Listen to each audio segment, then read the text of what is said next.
All right, you're live now. Go right ahead.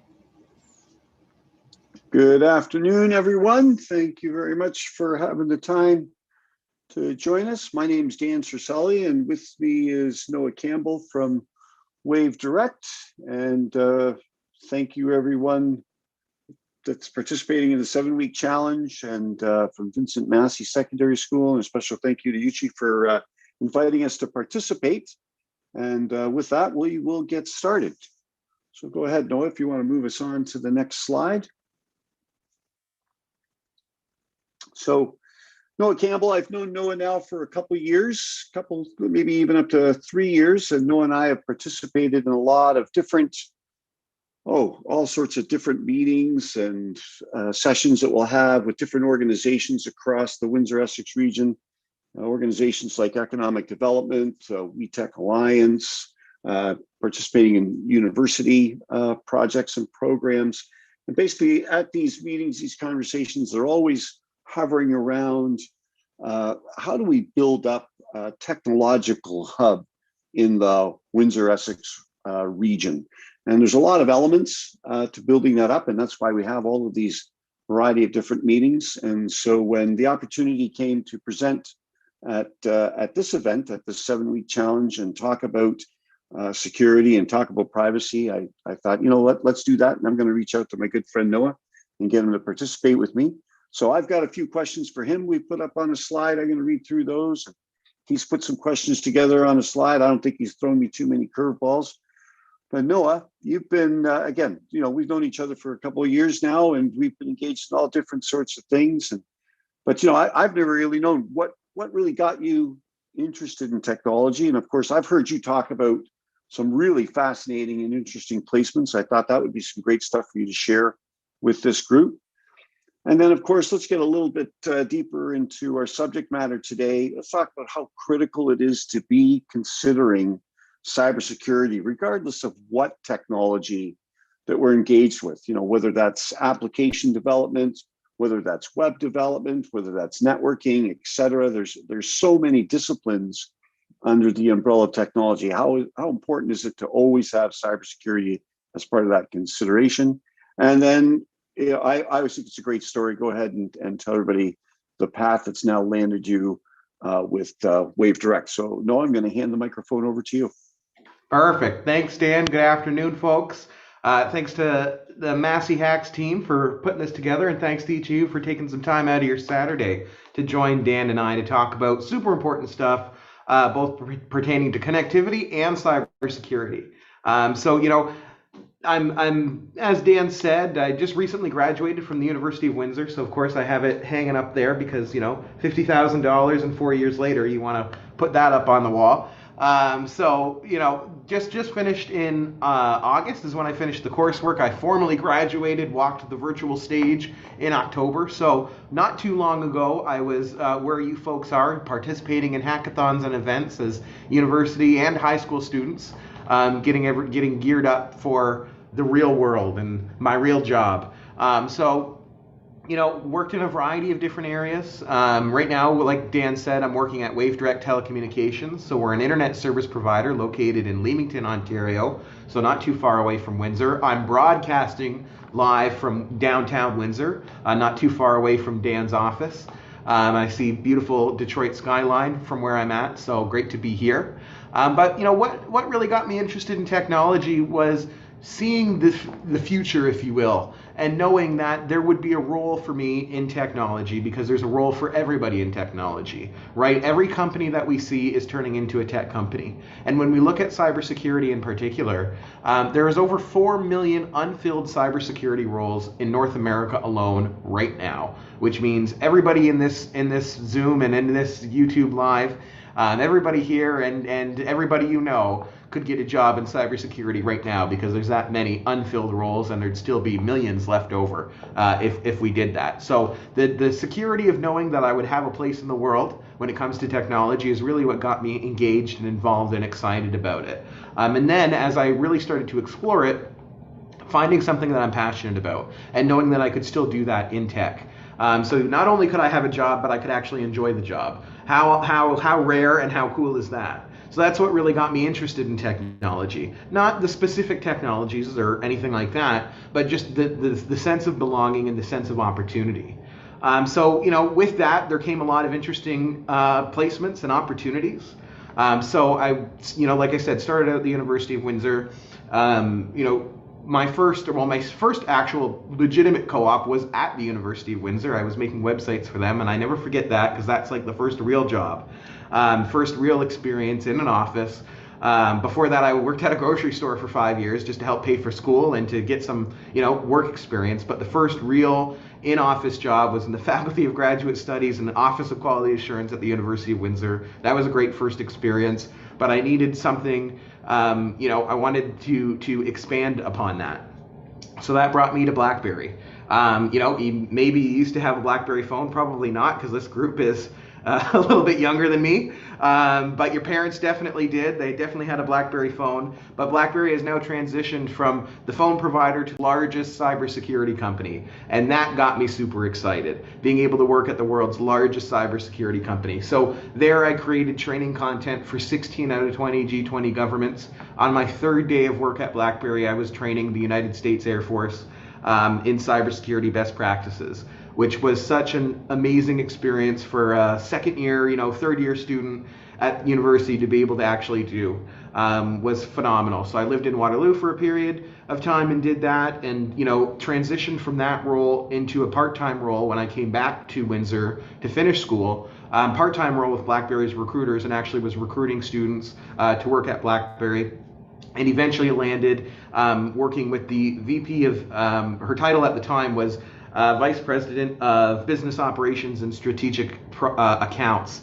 So in the office of the CEO at BlackBerry. So she was working out of California. I was working in Windsor, and getting to be able to work with her on really cool things like the BlackBerry Bootcamp program, where we brought BlackBerry's highest levels of executives to Windsor virtually to train Masters of Applied Computing students in cybersecurity. That was really cool, being able to do stuff like that. Cool research partnerships with the University of Windsor.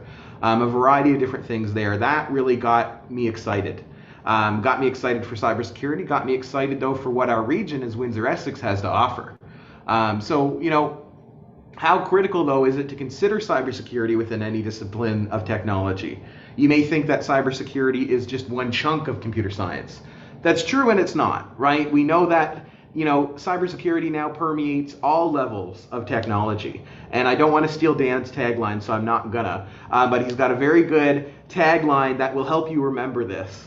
Because it really does permeate all aspects of technology is cybersecurity. Whether you're designing an application, whether you're designing a network, whatever you are doing, even if you're doing the user interface of something, cybersecurity is there. And an example I like to give that I used to give at BlackBerry, and it's a little bit of a dark example, but it's a good one to know just how important cybersecurity is. When we think about vehicles, so Windsor is the automotive capital of Canada, now transitioning into the automobility capital of Canada, so smart, autonomous, connected vehicles that need to be secured. But when we think about the importance of even securing your car has millions of lines of code in it, and it's connected in some way. You're connecting your phone to your car with Bluetooth.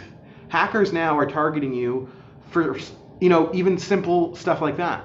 Right? So if I'm connected to your car and there's a vulnerability in your car and I'm connected through your phone, if I'm using Bluetooth as a way to get into your phone via your car because you connected it because you like to listen to, music on your drive to work, so do I.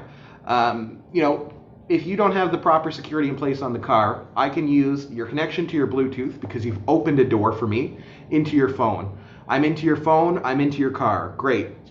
Let's say though I got in through the car because of that Bluetooth backdoor, if you will, because you run some kind of unsecure app or unsecure website on the phone, and I'm into the car because the car is unsecured. I'm going to cut your brake lines while you're driving on the 401. You're going to get in a really bad accident, and that's going to be terrible for you. But while you're in the hospital, unable to really get to your stuff, your insurance payout is going to come into your bank account. Well, I'm already in your phone, which means I'm going to be able to get into your bank account because I got in through your car. And now not only have I got you in a catastrophic accident, I've also drained your bank account.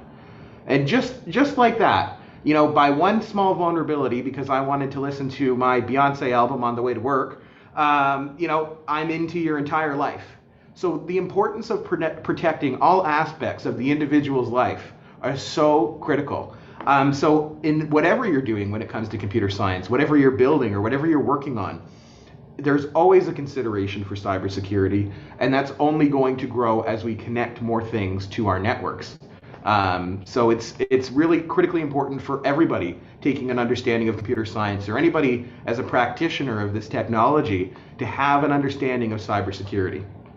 So how did all this get me to WaveDirect? WaveDirect, like I had mentioned before, a telecommunications company that's really growing. Right, we started out as actually a family-owned business by Mennonites in Leamington that just wanted to provide internet to their rural neighbors. A story that I love to tell. How this really started out was there was a small server rack that had our servers on it, and it was in the owner's garage. And then he moved it to the kitchen because it was getting too big. But then it was getting too hot in his kitchen. So he took an AC unit and stuck it into the wall, and then used the tubing from the AC unit and put it into the cabinet of his kitchen, a kitchen cabinet where he had the server rack. So our company literally started in somebody's kitchen cabinet. We've now grown to multiple locations. We've built our own building down in Leamington, and we're already full in there. We're time to build a new building, pretty much, because it's already full, or at least expand the space that we're in, because we're really focused on the mission of providing the power of connectivity. We want to be able to connect every person, starting in Windsor-Essex, eventually the province, eventually the country, and why not the world. Every person needs access to connectivity, and we've seen that with the restrictions imposed on us by the coronavirus. We're learning from home, we're working from home, we're accessing social and government services online from home. So when the opportunity arose, after I was working at BlackBerry, I worked for Invest Windsor-Essex and WeTech Alliance on the Digital Main Street program, helping businesses get access to technology and support, and helping our region create the first ever Windsor-Essex Regional Data Intelligence Strategy focused on cybersecurity and connected vehicles. With all this came to, meeting interesting people. So I've got to give it up to our Chief Operating Officer, Joanne Sauvé. Her and I had met through various events, activities, and she poached me. And within about a week, I was working at WaveDirect, now leading their government relations and strategic project strategy to advocate for broadband funding for our region and to help our company be able to grow by hiring software developers, by creating internal tools and processes, and by expanding the strength of our network. So that's how I got here. That's why I'm here today, to showcase that and the importance of connectivity, but not only the importance of connectivity, but securing our connected devices and our connected lives. So that's the story, and I'm sticking to it. But I've got some questions for my pal Dan here, because he's had quite the interesting, career path into connectivity and into cybersecurity. So I want to talk to Dan here and get an understanding of what got you so interested in technology. I said it was because I wanted a job, which is a little bit more of a selfish answer. But what do you got, Dan? So thanks, Noah, and I'm really glad you shared the story that you did, because there's so many aspects in this field. And it's fascinating to watch people start in one direction, make a complete left-hand turn, and then sort of do a U-turn, and it's like a 360, and you're back in it in all kinds of different ways. And I've been around technology now for over 30 years, and my path into technology, this might seem a little strange to some people, but I got introduced to it through music. So when I was much younger, I took piano lessons. From piano lessons, I went into electronic keyboards, synthesizers, digital pianos, and I was lucky enough to be working with some of the first keyboard technology that connected directly with the computer through what we would call musical instrument digital interface, MIDI. And so I could play a piece of music and the computer would notate it. I could play a piece of music and then that would record and loop that part, and I could play another piece of music on top of it, play with sounds, add percussion, and that ended up finding me working part-time in a music store, and I was doing demonstrations of all of those things. And so I found that all really fascinating, how this musical instrument could connect to this PC and what we could do with that. So I was fascinated with controls, and so I pursued education in industrial controls, industrial electronic engineering. And that was really fascinating. And those were, I'd call those closed loop architecture. And we could do some very, very incredible work with that, which then pulled me down into the Windsor-Essex region, because you spoke about it earlier, that this was the automotive capital of the nation. And really, even before we were automotive capital of the nation, we were really automation capital of the region, starting all the way back to Hiram Walker. And that's a story for another day. But, there was so much automation here, but again, very closed loop systems. And so then I found myself really navigating and getting pulled into working with computers and networking. And that just started a whole other path. And so some of the most fascinating work that I got to do with technology, and specifically around networking and then application development, an organization that I worked for before, a local manufacturer here, we had a sister branch that was in the island of Barbados. And so I was lucky enough that I would have to travel to Barbados. And that always breaks people's hearts when they hear a story like that, right? So I was able to travel to Barbados and maintain and set up connectivity between our office there and our office here in Oldcastle, Ontario. And little by little, got the internet connected in all of that, because we had to pay for a very, very expensive dedicated connection from point A to point B. And we were able to do it much more efficiently and much more cost effectively by using the internet. Now, that's going back more than 20 years, and security wasn't nearly as in the forefront of connected networks. But today, that's a completely different story.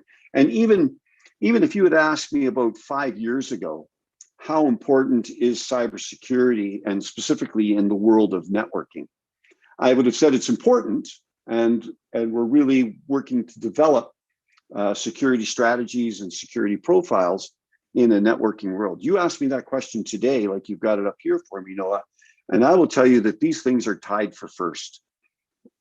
For many years, Connecting Windsor-Essex, just like Wave Direct, we advocate for broadband for the Windsor-Essex region. We understand how this is a critical utility that's really going to help our region move forward in the future, create the next set of work that's required for, as you mentioned earlier, Noah, for every industry will be touched by technology. But today, I don't say that we advocate for broadband. I say we advocate for secure broadband. These things are now one and the same, and that's how critical security is, just even under the domain of networking. Do you want to move on to the next slide? For sure, and it's. I actually didn't know the Barbados story, Dan. It's funny because my parents, they got married in Barbados. They had a secret wedding in Barbados. They're still together today, 25 years later. But it's they had a secret wedding in Barbados, so a nice island connection there. I still have yet to go, but when I do, I'll know that I'm connected thanks to you. So it's a great place to be.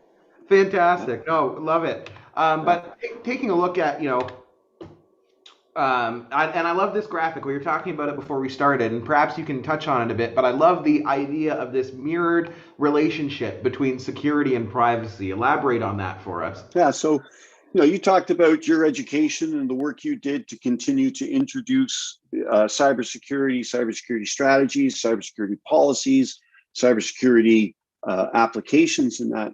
But really, the underlying element, if you will, to being more secure really starts with each individual user. So now let's talk about at the consumer level and the importance of doing the best you can to keeping your personal data private, right? Now, there's lots of digital practices, and let's just focus in probably some of the most common areas of usage across every single one of us, and especially this group that we're probably talking with here today. Let's talk about some best digital practices under Android operating systems, on mobile devices, and iOS operating system under Apple devices.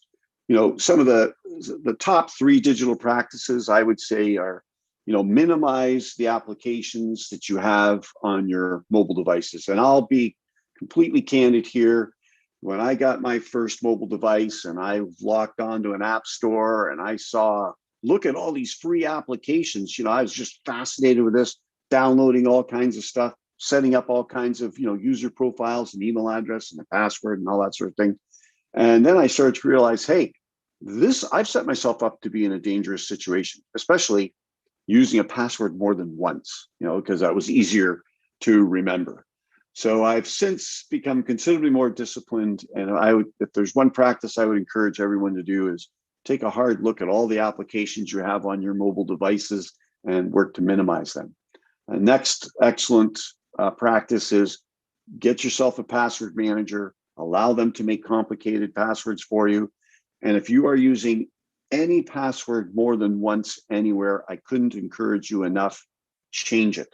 Change it today, change it tomorrow, change it soon. Don't use a password in more than one location, and get yourself a password manager to help you out with that. And then if you're working with sensitive data or data that you're more concerned about, using a VPN application will really help to encrypt your data and keeping it more private. Noah, do you have you got some comments on any of those 3 practices? No, all good points all around, Dan. And I think minimizing applications is a big one. And along that, I've been seeing this a lot more recently. These awful, like, not only minimizing applications, but minimizing the data that you're putting out there. I've been seeing on Facebook. Facebook's the worst place I've ever been. And I see all these trends, and my family members in particularly, I'm on them. It's like, what was your mother's maiden name, or name the place where you went to high school, or everybody who went to this high school, comment below. All this crazy stuff. It's a social engineering, data gathering nightmare for someone like me. It's a paradise for a hacker. But all these kinds of things, these are security questions, people, right? What is your mother's maiden name? That's a security question. What was the name of your first pet? That's a security question. And you have these hackers that are just farming this kind of data. And they have all day, 24/7, 25/8, I'd even say, to collect this kind of data. So when we're minimizing applications, we also need to be minimizing data. Not every game is really a game. It's really sometimes a data grab. Especially when we look at the ads on there. Oh, they want you to click every single thing. It's a data grab. So really minimizing the applications to the essentials, I think, is super important. Password managers are another good one. LastPass is a great option. Even if I'm captured and detained, every password I have, I couldn't even tell you what it is because I don't know. Right. Because it's all secured in our password manager. So I literally couldn't tell you. Not that I plan on being interrogated anytime soon, but that's what I mean, right? Like, if you don't even know it, that's pretty secure. This is a little bit more of a morbid saying once again, but my mom has a good one. She says the only way 2 people can keep a secret is if one of them's dead. When we look at password managers, even I don't need to keep the secret, so that it's really secure. So LastPass is a good one. 1Password is a great startup. That's a great startup success story too. So I like those ones.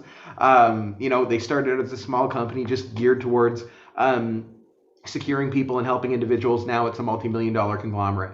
VPN software, that's going to depend on what you're using. Cisco has some good tools. I have to give a plug, of course, for BlackBerry because I helped create some of the tools used there. But the BlackBerry Dynamics suite of applications, you've got password managers in there, you've got VPN tools in there, you've got unified endpoint managers in there. Something I'd also add to this list is multi-factor authentication. We're seeing it everywhere. We're seeing it everywhere. Yeah. No, we're seeing it in all these different places, and I know it's a pain, but it's better than getting hacked. It's getting more convenient too. I think Microsoft Authenticator, some of the onboarded Google tools. Please set up your multi-factor authentication tools. And when you're developing something, again, as practitioners of the technology, you've got a responsibility to protect the users. when you're building your tools and applications, make them friendly for things like multi-factor authentication. You can use a Google API to bring it in. And I know it's ironic synonymizing Google with security because they're selling your data more than anybody else. But use the tools available to you to protect the people that you're responsible for. I think it's just a critically important message. So all good suggestions on here, Dan, and I think you've put together some really great, quick tips and tricks on both iOS and Android for us as well. Yeah, here's a short little video. This is really current, the most current privacy settings for iOS. Apple's taken a very hard position on this and giving users right from your device. Basically what they're saying is, hey, if an application is going to collect data on you, you've got to give permission for that application to do so. So I think that video will run if we click on that image there. And like Martha Stewart, I have a second one in the oven, so here it is.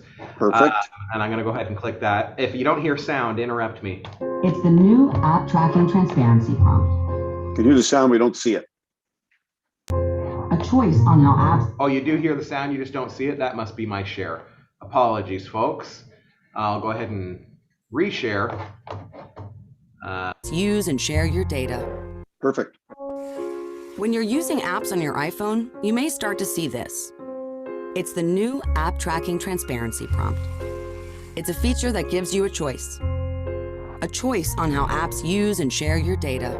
Data like your age, location, health information, spending habits, and your browsing history, to name a few. This data can help to map your runs, tag your photos, or track your location so a nearby store can offer discounts. But some apps have trackers embedded in them that are taking more data than they need, sharing it with third parties like advertisers and data brokers.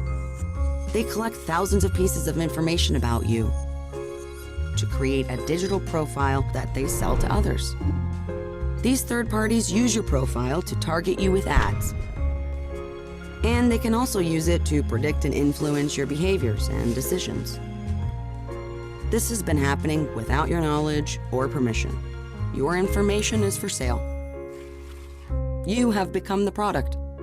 That's why iPhone users will now be asked a single, simple question. Allow apps to track you or not? Maybe you're okay giving an app your email or location so they can share your data with others to personalize ads or build a profile about you. And if you're not, well, that's what the prompt is for. Whatever you choose is up to you. But at Apple, we believe that you should have a choice. App tracking transparency, a simple new feature that puts your data back in your control.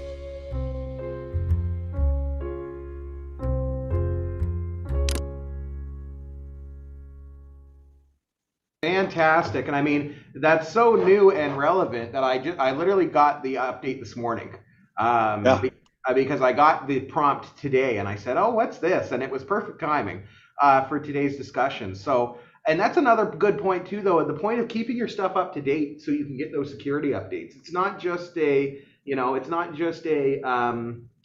don't know, cash grab that they want you to update your stuff. It's literally a security reason, because sometimes a vulnerability is detected. And if you're on an old version and the vulnerability is detected, you're basically opening the door for a hacker, leaving the door open and throwing the keys in the river. So keep your stuff up to date as well. Any comments on this, Dan? Yeah, I just wanted to say same thing like you said, that this is really, really current. And when I updated this, I've got my family updated as well. And my kids were a little alarmed to see how many of these applications they were using would pop up with this notice. And, simple little games that they really enjoyed playing. And they had no idea that, by the way, there's some information being collected and that's being shared. And you have no idea what's being collected, who it's being shared with, and how much is being shared. You really have no visibility of it. So that opportunity now to shut that down, to say, yeah, I have no reason to be sharing information out of this application. That just lends itself into better security. The less you are advertising about yourself, the less chances you become a security victim, a cybersecurity victim. So, excellent. And then we've also got tips for Android here too, Dan. So why don't you talk about these videos a little bit? So this organization here, TechLore, it's a couple guys, and they do a number of videos almost on a weekly, bi-weekly basis on a number of technology subjects. But we're going to share these links so everyone will have access to them. If you want to do a deep dive into how to better secure your mobile device and make sure that your device is set up for absolute privacy, these two videos, one for the Android world, one for the iOS world, are the best I've ever seen. Really, really comprehensive details. They take you through 3 zones of privacy. Zone 1 being the least of the privacy settings, so you still have a lot of convenience when you're using your device, and Zone 3 being the most incredible amount of privacy settings, which really does take away some convenience of use, but keeps everything about you and your device incredibly private. So we're happy to share. I'm glad we found those and really happy to share them with everyone. So this is wrapping us up now through our presentation. But we talked a lot about a whole bunch of different things because that is the industry of technology. There's not just one simple, two simple, three simple paths. Every one of these things are interconnected with one another. We can go in all kinds of different directions. But if there was 3 things I would hope that you could take away from our presentation today is, connecting Windsor-Essex, the organization that I run, and at Wave Direct, we've got 2 organizations and others in the area, but we are really advocating for broadband for the region. It is a critical, important utility. The pandemic has really exposed how important and how valuable it is to have it, and what happens when you don't have it. So kudos to Wave Direct and all the work that you're doing, because there's a lot of great work that has been done, but there are still a lot of very rural, underserved areas, and we've got to get them connected. And I know you guys are doing great work to do that. But as I mentioned, 2 years ago, 4 years ago, 5 years ago, if you'd asked me how important broadband is, I'd have said it's the most important thing in the world. How about cybersecurity? Also really important. But today, what we connect, we must protect. These things are synonymous with one another. We have to be thinking about security in anything that is a connected device. And again, one of the best security strategies, and there's a lot of security strategies, we talked about those 3, but really the very first security strategy begins with every one of us at the user level. And if we can do the right things to keep our personal data private, it's just going to be, it's just that much better for our user experience and for everyone that's creating applications. So. Fantastic. Well said, Dan. And that's the tagline I was talking about. That's the one I think you're going to remember. And I didn't want to steal it because it really is yours. But I love it so much. It's that what we connect, we must protect. Fantastic thought. Yeah. Because again, it permeates every aspect of technology. What we build, what we do, how we access it. It's comprehensive.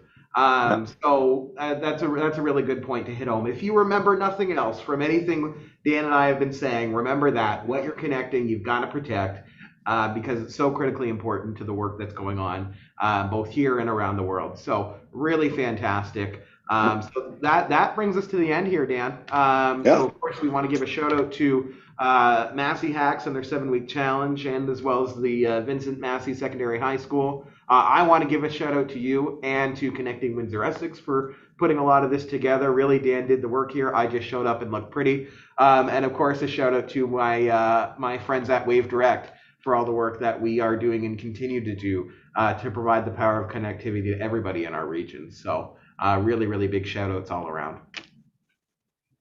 Thanks, Noah. You're absolutely right. And thanks for participating. I like doing presentations like this, but when I can engage other colleagues in the industry, I think it's the right thing to do, and I think it's a little bit more enjoyable for everyone. And again, everyone engaged in the 7-week challenge, fantastic. This is a fantastic program, and Vincent Massey Secondary School, you're doing a great job in in the computer sciences and your computer clubs. It's just absolutely fantastic. Congratulations to all of you.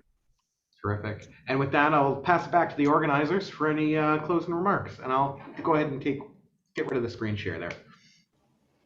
Yeah, so Dan and Noah, thank you so much for your time and presentation. It was honestly so great, just like learning more about the importance of cybersecurity and hearing more about your experience and the work that you're doing. And yeah, like just thank you so much. If any of the participants have questions, you guys can type it in the chat right now. But we also opened the Connecting Windsor-Essex text channel in the Discord if you guys have any more questions. And I updated the presentation document with all the links and everything that you shared. So yeah, like, thank you so much. Great. Our pleasure.